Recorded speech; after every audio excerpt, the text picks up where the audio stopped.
Iglesia Filadelfia JB. Perfecciona tu vida con la palabra de Dios.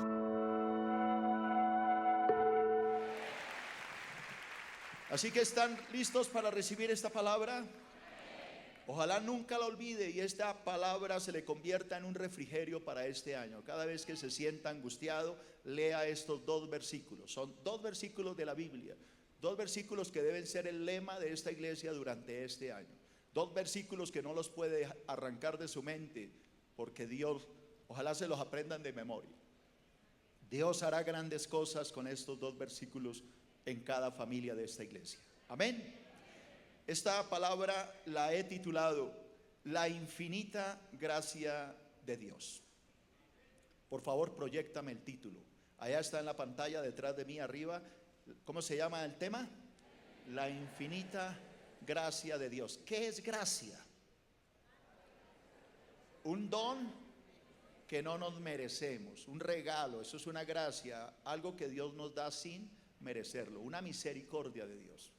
Así que las misericordias de Dios son ¿qué? Infinitas. Su gracia no tiene límites. Lo voy a basar, hermano, y estos son los versículos que quiero que le queden a la iglesia. Sé que muchos de nuestros hermanos que están viajando nos están viendo allá en sus hogares. Resáltenlo en su Biblia, márquelo allá para que nunca se le olvide. La palabra de Dios para ti, iglesia. Primera de Pedro, capítulo 5 y versículo 10. Primera de Pedro, capítulo 5, versículo 10 y 11. Estos son el lema de esta iglesia este año. Dice la palabra de Dios: mas el Dios de toda gracia, que nos llamó a su gloria eterna en Jesucristo, después que hayáis padecido un poco de tiempo, Él mismo os perfeccione, afirme, fortalezca y establezca. A Él, a Dios, sea la gloria, el imperio por los siglos de los siglos. Amén. Esa es la palabra de Dios para ti.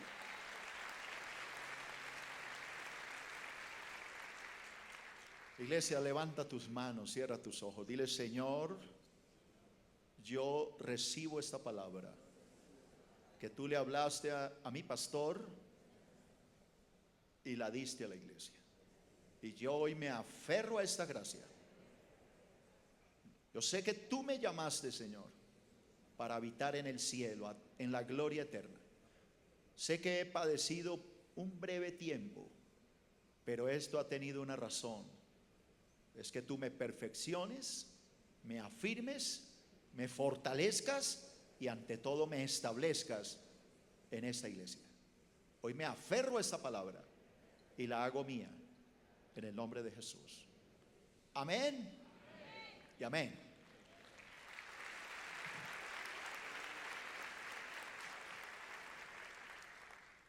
Bueno, cuando un cristiano y una cristiana también, ¿no?, pasa por un sufrimiento, a veces viene la pregunta, dígalo más duro: ¿por qué, Señor? ¿Por qué si yo oro, ayuno, soy fiel a mi esposa, trato de ser un buen padre, soy honesto, hago lo que tú me dices, voy a la iglesia, adoro, busco a Dios? ¿Por qué, Señor? Creo yo que esta era la pregunta que se hacía el santo Job. ¿Por qué? ¿Por qué si yo he sido un hombre leal? ¿Por qué viene esta lucha en mi vida? ¿Por qué las pruebas? ¿Por qué mis hijos murieron? Porque los hijos de Job murieron en un día. ¿Por qué he quedado en la calle? ¿Por qué, Señor? ¿Por qué tanto problema? ¿Por qué estoy tan enfermo?, decía Job. ¿Y Dios qué hacía? Guardaba un absoluto ¿qué? Silencio. Y de pronto vienen tres amigos de Job. Y Job, en medio de sus llagas y su sufrimiento y la pérdida de sus 10 hijos, esperaba de sus amigos una palabra de aliento. Pero llegan sus amigos y al caído caerle, lo recriminan y le dicen: tú eres un pecador, te lo mereces, bien hecho, que Dios te haya castigado. Y cada día el sufrimiento era mayor y él dice, ¿por qué? ¿Por qué? ¿Por qué? Esa pregunta del por qué es una pregunta que muchas veces no tiene respuesta. Pero hoy el Señor ha querido explicárnosla. ¿Por qué la lucha? ¿Por qué tanta oposición? ¿Por qué tanta cosa contra esta iglesia? ¿Por qué fue tan complicado terminar este proyecto? ¿Por qué tanto dolor, tantas lágrimas, tanta persecución de la alcaldía, de la policía, tanto problema con Codensa que no nos quería ni siquiera poner la luz y el agua, el acueducto, de todo? Ustedes saben mejor que yo todo lo que hemos luchado contra esto. ¿Por qué, Señor? ¿Por qué me enfermo? ¿Por qué mi esposa enfermita? También mis hijos a veces enfermos con tanta lucha. Y al verme angustiado, pues fue enfermos ellos también. Y el Señor entonces me contesta hace apenas 2 días. Terminando el año, yo le dije, Señor, yo tengo infinidad de sermones para darle a la iglesia, pero yo no quiero darle un sermón más. Dime algo, yo quiero decirle algo a la iglesia. Y el Señor me habla a través de este pasaje. Y Él me dice que Él es el Dios de toda gracia, el Dios de toda misericordia, el Dios que bendice a esta iglesia y que Él nos llamó a todos nosotros a heredar la vida eterna, la gloria eterna a través de Jesucristo. Pero que esta gloria eterna que Él le daba a la iglesia tenía que ser probada primero a través del sufrimiento. Por eso dice, para que después de que hayáis pasado un poco de prueba, de sufrimiento, el mismo Dios nos perfeccione, nos afirme, nos fortalezca y nos establezca. Y eso para mí fue una iluminación en mi mente enorme. Ese día yo lo único que hacía era dar gracias a Dios. Por fin estaba entendiendo. Y el Señor me dijo, es que Abraham, yo haré de esta iglesia lo que tú hablaste el día de la inauguración. Ustedes son una iglesia de puertas abiertas que nadie podrá cerrar.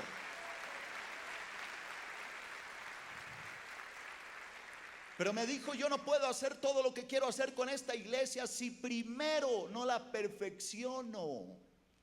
Y ahí vienen las palabras, ojalá me proyecten la parte final del versículo 10. Dios dijo, primero yo tengo que perfeccionar esta iglesia, hacerla perfecta para mi gloria. Tengo que perfeccionarla y tengo que afirmarla. Tengo que hacer de esta una iglesia sólida en el espíritu. Cuando hablo de fuerza, no hablo de dinero, hablo de fuerza espiritual. Tengo que hacer de esta iglesia una iglesia sólida y firme. Y tengo que hacer que esta iglesia sea una fortaleza contra los ataques del enemigo y contra los ataques del diablo. Haré de esta iglesia, una fortaleza contra todo ataque de Satanás.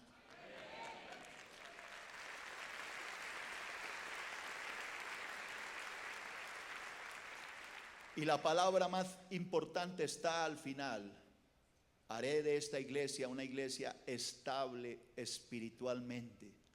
Una iglesia que no divaga entre dos pensamientos. Una iglesia que vive la sana doctrina y que no está de herejía en herejía brincando de un lado a otro, sino que están en una sola mente, en un solo pensamiento, en una sola palabra y en una sola dirección.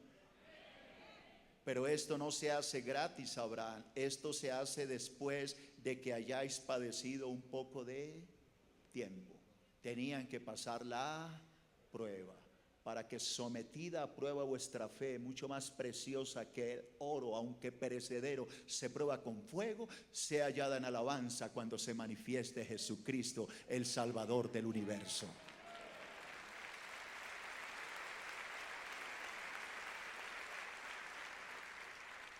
Cuando por fin lo entendí, entonces exclamé el versículo 11. Eso ya fue una exclamación de mi corazón. ¿Qué pude gritar?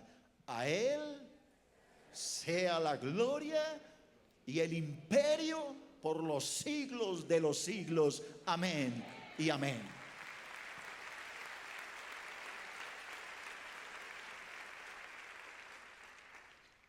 ¿Cuántos de ustedes han pasado por prueba este año? Ha sido un año difícil. Muévame la mano. Ojalá si hay alguna cámara que me pueda hacer un paneo de toda la iglesia, sería fabuloso. ¿Por qué? Casi toda la iglesia ha pasado por prueba. Porque si la cabeza es probada, también lo es el cuerpo. Ahora Dios me está diciendo lo contrario. Me dice que ahora que pasamos por esta prueba, por este tiempo de prueba, ahora viene un tiempo de mucha bendición para esta casa. Es lo que Él me ha dicho. ¿Alguien lo cree? Así que el próximo 31 de diciembre, cuando yo le diga quiénes fueron muy, pero muy bendecidos este año, 2015, yo quiero ver las mismas manos diciendo: pastor, lo que Dios hizo con usted lo hizo con nosotros, porque al fin y al cabo somos la iglesia, somos nosotros la iglesia. ¿Alguien dice amén? Entonces deje la mano arriba y dígale: Señor, yo ahora entiendo por qué he pasado por tantas luchas y estoy listo para recibir ahora tu bendición. Amén.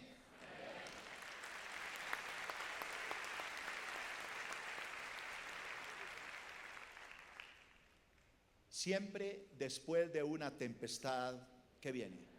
Viene la calma. Cuando el pueblo de Israel llegó a las aguas amargas del Mará, y después de que salieron de Mará, llegaron a un lugar hermoso con 12 palmeras llamado Elín. Así que después de la amargura de las pruebas viene el descanso, viene el Elín. Después de un Mará siempre vendrá un Elín, y después de una tempestad siempre vendrán las calmas. Después de las lágrimas siempre vendrá el gozo. Los que sembraron con lágrimas, con gozo cosecharán, dice el Señor Jehová de los ejércitos. Amén, iglesia. Así que de una vez le voy a soltar esta palabra y se acordará de mí. Más pronto yo le hablo de mis bendiciones y las suyas Dios se las dará. Porque las bendiciones mías afectan a toda la iglesia. Más pronto de lo que ustedes imaginan. Ese lote que el diablo ha querido frenar. Usted no se imagina todo lo que el diablo ha hecho para tratar de quitarnos ese lote. Pero óigame pues, y con esto vamos a demostrar cómo Dios nos va a empezar a bendecir. Más pronto de lo que usted se imagina, en el nombre de Jesucristo, este terreno será entregado a la iglesia. En el nombre de Jesús. Yo lo creo. Y lo ordeno en el nombre de Cristo. Y allá van a estar sus carros. Y ahí se va a levantar un edificio de 6 pisos este año 2015. Y se va a terminar. Y vamos a lograr lo que siempre he querido. Ese colegio que he prometido a la iglesia será construido en este lugar, en el nombre de Jesús. ¿Lo puede creer? Y allá van a estar estudiando sus hijos.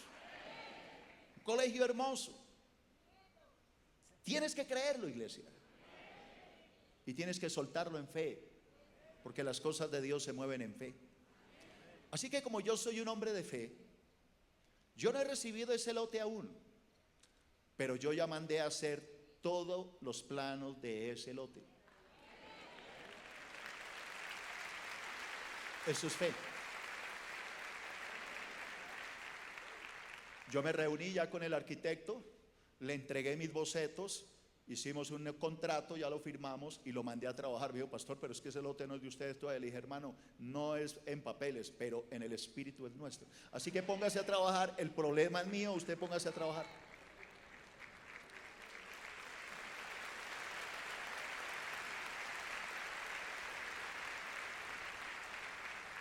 Entonces él me dijo: pastor, ¿y qué tal que no salga y se pierda la plata del contrato? Le dije: no importa, ese es mi problema. Usted haga lo que yo le mando y ya lo mandé a trabajar.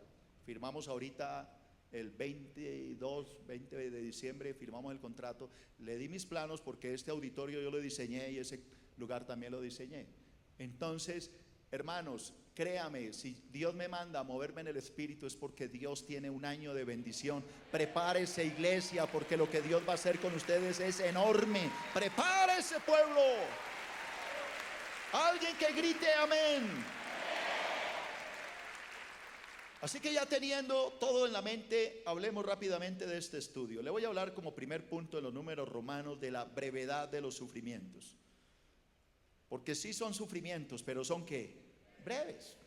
Lea este pensamiento, es un poco largo, no lo copie porque si no, no sé si alcance, pero lea.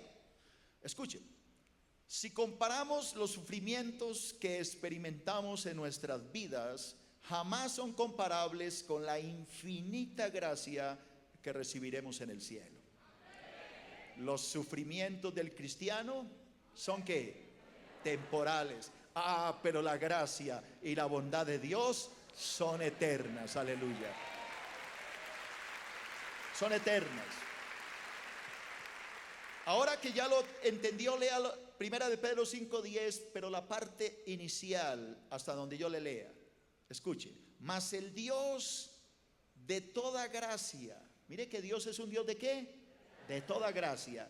¿Qué hizo ese Dios de toda gracia? Nos llamó a su gloria eterna. ¿Qué significa su gloria eterna? A vivir en el cielo, a heredar la vida eterna. ¿Cómo lo hizo? Por medio de ¿quién? De Jesucristo. Pero mire lo que dice. Ese Dios de gracia que te llamó a vivir en el cielo eternamente con Jesucristo, después, mire la palabra después, que hayáis padecido un poco de tiempo, un breve tiempo, no es eterno. Los sufrimientos del cristiano son temporales. El marano dura para siempre. Siempre después de un sufrimiento hay una bendición. Siempre después de una prueba hay un descanso. Después de un mar hay un elín. Después de la tempestad siempre habrá calma. Así que este año ha sido un año de prueba para esta iglesia, para nosotros, pero así como hubo prueba, ahora habrá bendición. Segundo, en números romanos, el propósito de los sufrimientos.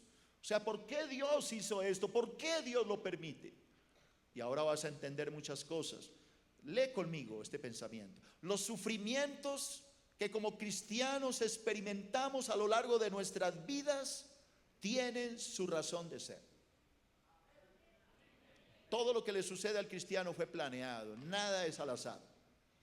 Dios en su infinita gracia, y ahí está el título de mi mensaje, Dios en su infinita gracia los ha que planeado cuidadosamente para poder moldear y desarrollar nuestro carácter.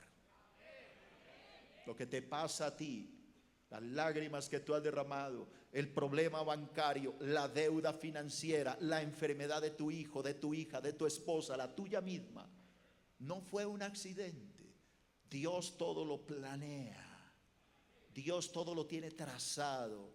Desde antes de la fundación del mundo, Dios ha planeado cada una de nuestras vidas. Alguien dirá, eso es imposible. No es imposible, estamos hablando de Dios, no de un hombre. Dios todo lo planea. Dios planeó todo, hasta tu creación, y ha planeado todo con el ánimo de prepararte para el cielo, iglesia. La meta final de Dios contigo y conmigo es que heredemos la vida eterna, que lleguemos al cielo para estar con Cristo por la eternidad. Esa es la meta final del Señor. Mire lo que dice Primera de Pedro 5:10.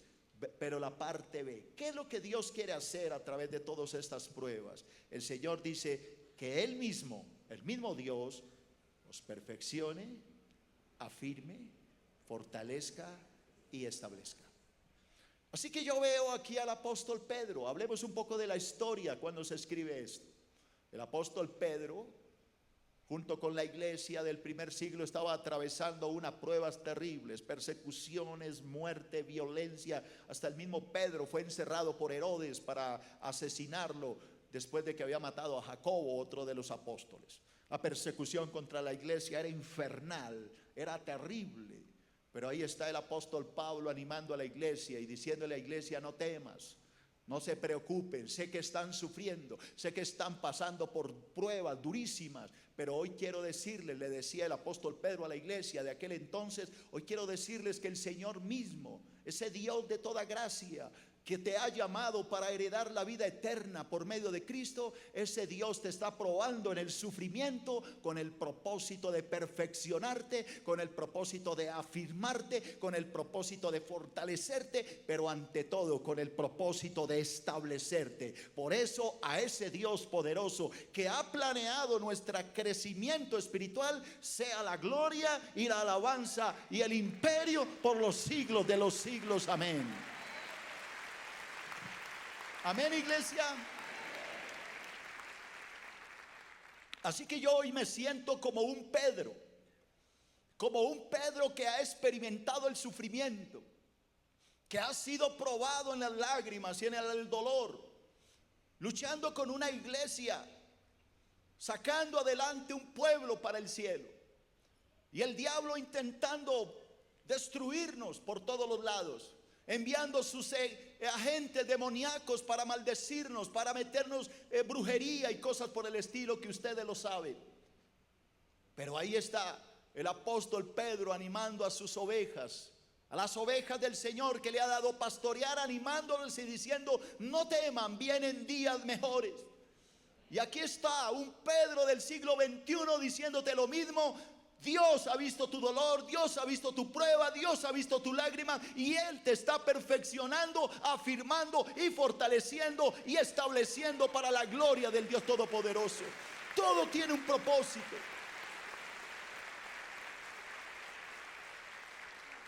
Todo lo que se hace bajo el cielo tiene su razón de ser. Dios no juega a los dados.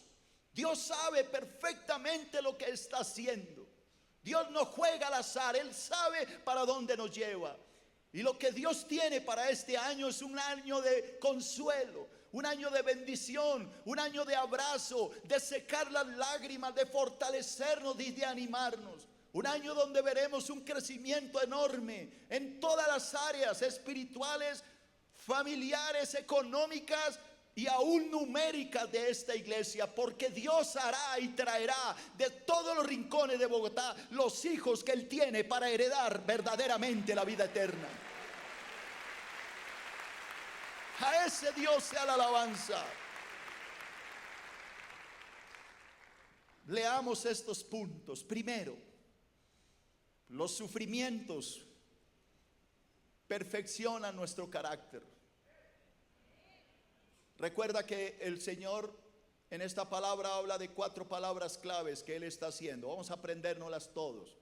Perfeccionar. Vamos todos, perfeccionar. Afirmar. Fortalecer y establecer. Vamos a aprenderlas todos al tiempo.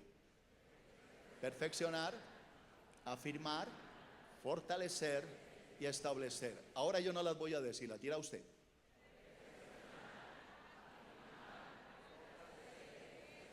Da un aplauso, gloria a Dios. Una iglesia que aprende la palabra. Por favor, entiende lo que estoy tratando de decir. Ese Dios de toda gracia, de misericordia, que te llamó a ti para heredar la vida eterna a través de Jesucristo, ese mismo Dios a ti te está perfeccionando. Ese Dios te afirmará, ese Dios te fortalecerá, pero ante todo te establecerá en la sana doctrina.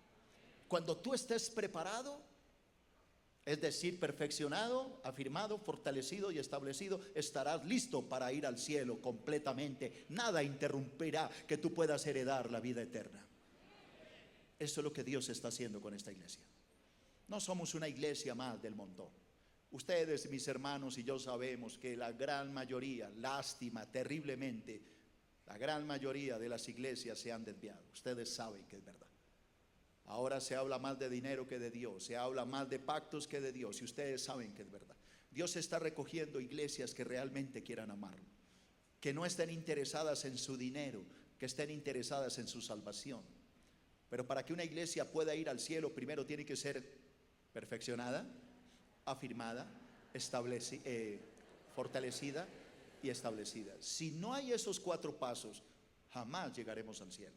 Así que me voy con el primero. Primero, los sufrimientos perfeccionan nuestro carácter. Hablemos de la primera palabra, perfección.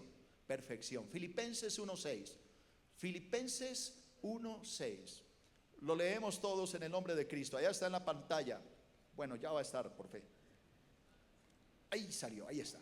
Filipenses 1:6. Vamos todos. Estando, dice Pablo, persuadido de esto. ¿De qué estaba convencido Pablo? Que el que comenzó en vosotros la buena obra, ¿qué hará? La perfeccionará hasta el día de Jesucristo. Es decir, hasta el día que Cristo que regrese. ¿Qué es lo que está hablando la palabra? ¿Necesitamos como cristianos ser perfeccionados? Claro que sí. Digámoslo de esta manera: cada uno de ustedes, mis preciosos hermanos, son como diamantes acabados de salir de una roca. Pregunto, ¿ya lo podemos colocar en un anillo? No, no, porque es una piedra burda. Es un diamante, pero es burda. Es una piedra que no luciría bien en una joya de oro. Primero, que hay que perfeccionarla, hay que llevarla al torno, dársela a las manos de un artista, de un escultor, para que la pula, le saque los visos y le saque el brillo a esa roca, a esa piedra. Cuando estos brillos y cortes son perfectos, esa piedra está perfeccionada y está lista para ser colocada en un anillo. Antes no. Con nosotros, iglesia, contigo y conmigo, Dios está haciendo esto. ¿Nos está qué? Perfeccionando. Entonces, cuando viene el corte de la cuchilla, duele.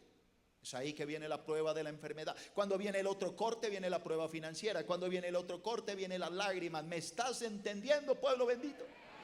Así que en medio del dolor y en medio del llanto, cada día estamos siendo más perfeccionados, como dice la palabra en 2 de Corintios 3:18.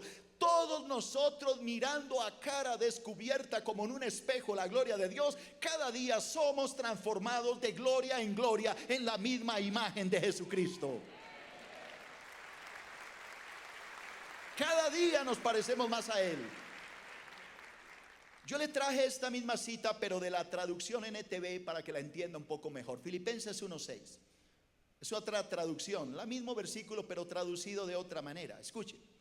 ¿Qué dice Pablo? Y estoy seguro de que Dios, quien comenzó la buena obra en ustedes, la continuará hasta que quede completamente terminada el día que Cristo Jesús vuelva. En pocas palabras le estoy tratando de decir que Cristo viene a llevar piedras pulidas, limpias, santas, hermosas, brillantes, completamente transformados. Dios no viene a llevar piedras allá para pulir en el cielo, las tiene que pulir aquí para podérselas llevar a su Padre y decirle: Padre, esta es la iglesia que yo gané con mi sangre en la cruz del Calvario. Alguien que grite amén. Así que la palabra me habla que necesitamos ser ¿qué? No oigo. Perfeccionados. Y por eso es que vienen las ¿qué? Las pruebas, los sufrimientos. Ahora entienda el versículo 1 de Pedro 5:10 que estoy predicando. Ese Dios de toda gracia que te llamó a su gloria eterna en Jesucristo, después de que hayas padecido, sufrido un poco de tiempo, ese mismo Dios te perfecciona, te afirma, te fortalece, etcétera. ¿Me estás entendiendo? No puede haber perfección si no hay sufrimiento. Como diría un diamante: bueno, yo quiero que me lucir en una joya, en un anillo, pero por favor no me vaya a tallar. Entonces, ¿qué le diría al tallador? Pues entonces usted no sirve para nada, mijo. Si usted no quiere que ser un diamante, pues no puedo tallarlo, tengo que meterlo ahí. ¿Quién es ese maestro pulidor? ¿Quién es ese tallador? ¿Quién es ese escultor? Dios. ¿Quién es la piedra? Nosotros. ¿Queremos lucir? ¿Queremos mostrar la gloria de Dios en nuestra vida? Por eso Dios nos pasa por el sufrimiento, para probarnos. Lea Efesios 4 y lo entiende un poco mejor. Efesios 4:11. Efesios 4:11. Léalo conmigo en la pantalla. Mire lo que dice la palabra. El mismo Jesús, el mismo Dios, constituyó o nombró a unos apóstoles, a otros profetas, a otros evangelistas, a otros pastores y a otros maestros. Ahí están los 5 ministerios: profetas, apóstoles, profetas, evangelistas, pastores y maestros. ¿Para qué es que el Señor pone hombres como yo? Por ejemplo, en el caso mío, un pastor. Entonces la razón es esta, versículo 12. ¿Con qué razón Dios me pone aquí? A fin de, dígalo más duro, perfeccionar a los santos. Oiga, pero si ya son santos, ¿para qué los perfecciona? Perfeccionar a los santos. Pero si ya son santos, ¿para qué los perfecciona? Así que los santos sí necesitan ser perfeccionados. Sí, a fin de perfeccionar a los santos. ¿Pero para qué? Para que sirvan en la obra del ministerio, en la iglesia. ¿Para qué? Para la edificación del cuerpo de Cristo. Hasta que todos, mire que no dice algunos, hasta que todos lleguemos a la unidad de la fe y del conocimiento del Hijo de Dios, hasta que todos lleguemos a un varón que perfecto, a la medida de la estatura de la plenitud de Cristo. ¿Pero para qué? ¿Para qué Dios quiere que crezcamos espiritualmente? Para que ya no seamos niños fluctuantes, llevados por doquiera de todo viento de doctrina, por estratagemas de hombres que para engañar emplean con astucia las artimañas del error, sino que siguiendo la verdad. ¿Cuál es la verdad? La palabra. Sino que siguiendo la verdad en amor, Dios quiere que crezcamos en todo aquel que es la cabeza, esto es Cristo. En pocas palabras, Dios no quiere enanos espirituales. Dios quiere que lleguemos a la estatura de Cristo. Y cuando hablo de estatura no me refiero a lo físico, me refiero a lo espiritual. Segundo, los sufrimientos. ¿Qué hacen los sufrimientos? Afirman nuestra fe. Primera de Pedro 1:7. Lo voy a leer de la NTV. Esto hacen los sufrimientos, nos afirman en la fe. Primera de Pedro 1:7.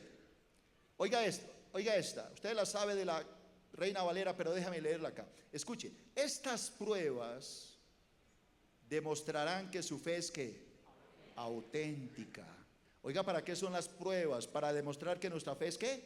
Auténtica. Que está siendo probada de la misma manera que el fuego prueba y purifica el oro. Aunque la fe de ustedes es mucho más preciosa que el mismo oro, entonces su fe, oiga, su fe al permanecer firme en tantas pruebas, les traerá mucha alabanza y gloria y honra en el día que Jesucristo sea revelado a todo el mundo. ¡Aleluya!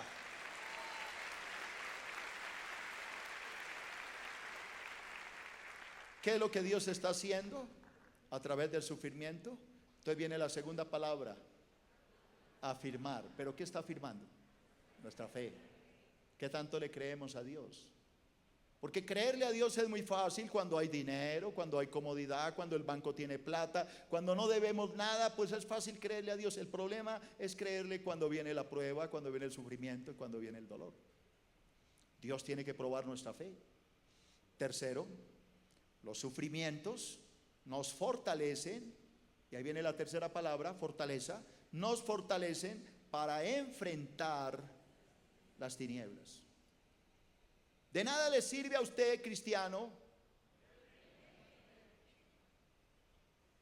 estar perfeccionado y afirmado si usted no tiene fortaleza, no sabrá cómo enfrentar al enemigo. Escuche lo que dice la palabra en Efesios 6:10. Efesios 6:10 dice: por lo demás, hermanos míos, y ahí viene la palabra clave. No la oigo.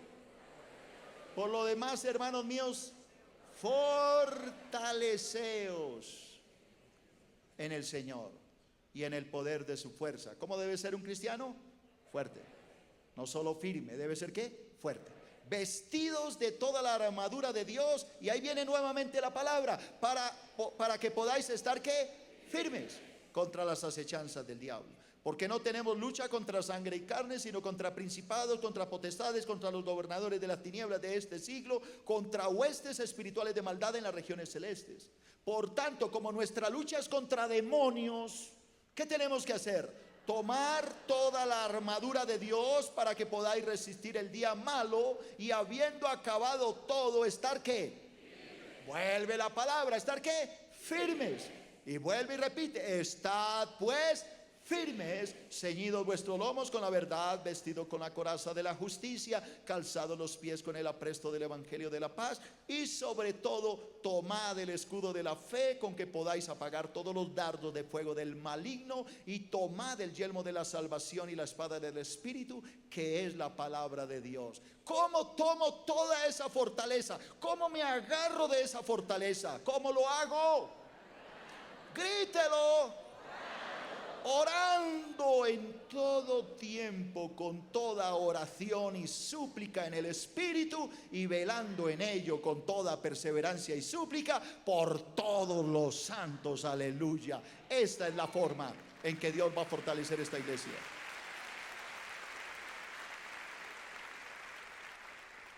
Un cristiano fortalecido es un cristiano que enfrenta al diablo sin temor. Un cristiano fortalecido no sale a correr, enfrenta las tinieblas, arranca contra el diablo, lo destruye. Un cristiano fortalecido es un Goliat, un David que derrota a un Goliat, que se enfrenta sin temor a esos Goliat, que no le importa si es un gigante. Eso hace un verdadero cristiano que está fortalecido. Me preocupa a muchos cristianos que dicen: no, yo orar por la gente endemoniada, no, eso me da como miedo, como fuchi. ¿Qué tal que de pronto ese demonio se me meta? ¿Ese cristiano está fortalecido? Hay unos cristianos que le tienen terror. Cuando se manifiesta un demonio en la iglesia salen a correr, porque no saben enfrentar las tinieblas. Así que Dios quiere primero, perfeccionarnos.